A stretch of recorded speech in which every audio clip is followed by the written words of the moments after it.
Dans l'épisode précédent de Demain nous appartient, le séjour de Chloé, Raphaël, Judith et Maude dans un gîte isolé avait déjà pris une tournure inquiétante. Ce qui devait être une simple parenthèse loin de Seth s'était transformé en expérience éprouvante.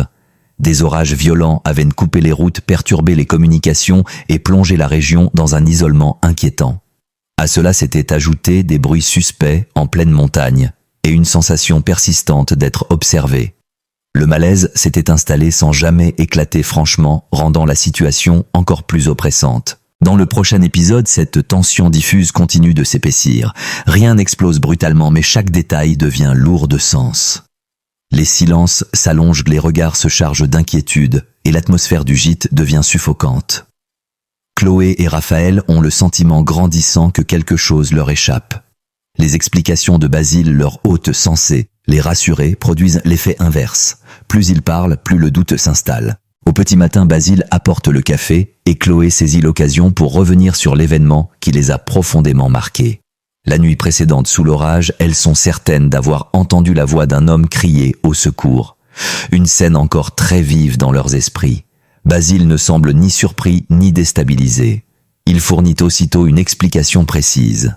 Selon lui, il s'agirait de son cousin Abdel, un homme marginal peu sociable récemment sorti de prison et vivant actuellement dans le gîte avec lui. Cette révélation change immédiatement la perception du lieu.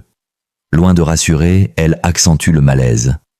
Un inconnu au passé trouble partage le gîte sans que les jeunes femmes n'en aient été informées. Pourquoi ce silence? Pourquoi ce cri en pleine nuit?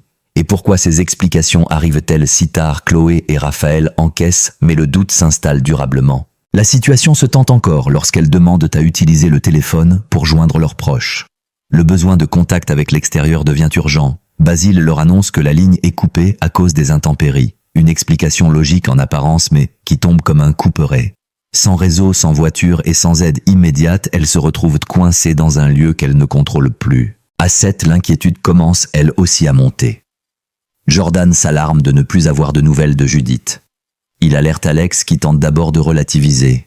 Mais en apprenant les conditions météorologiques dans la région du gîte, le doute s'installe. Les appels restent sans réponse. Le silence devient préoccupant. Pendant ce temps au gîte, l'atmosphère se charge encore davantage lorsque Maude se retrouve seule avec Basile. Il l'aide à allumer le feu et engage une conversation en apparence banale. Peu à peu, il se confie et dévoile sa vision du monde. Déçu par les relations humaines, il affirme avoir choisi de vivre à l'écart, loin des autres. Un discours calme, presque philosophique, mais profondément inquiétant. Il révèle un homme coupé du monde, attaché à son isolement et à son contrôle. La nuit venue, l'angoisse atteint un point de rupture. Chloé se réveille transie de froid. En regardant par la fenêtre, elle aperçoit Basile dehors, en train de tirer une bâche sur le sol. Sous la toile, une forme lourde et immobile se dessine. L'image est brève mais suffisamment explicite pour faire naître l'horreur. Toutes les incohérences prennent soudain un sens glaçant. Parallèlement, une autre tension se joue autour du Spoon. Bart est sous pression. La signature du contrat de cogérance la contraint à céder face à l'ultimatum de Philippine. Malgré l'intervention de Victor, il n'a pas eu d'autre choix que de signer. Un acte vécu comme un échec mais nécessaire pour éviter de tout perdre. Erika Lucide lui suggère de transformer ce conflit en opportunité, tandis qu'au commissariat, une avancée décisive permet de localiser Aragon 23 dans une zone précise. Dans cet épisode, tout converge vers une même sensation. Le contrôle échappe au personnage. Le danger n'est plus une hypothèse lointaine, mais une présence silencieuse et oppressante prête à surgir à tout moment. Si cette vidéo vous a plu, abonnez-vous pour la suite.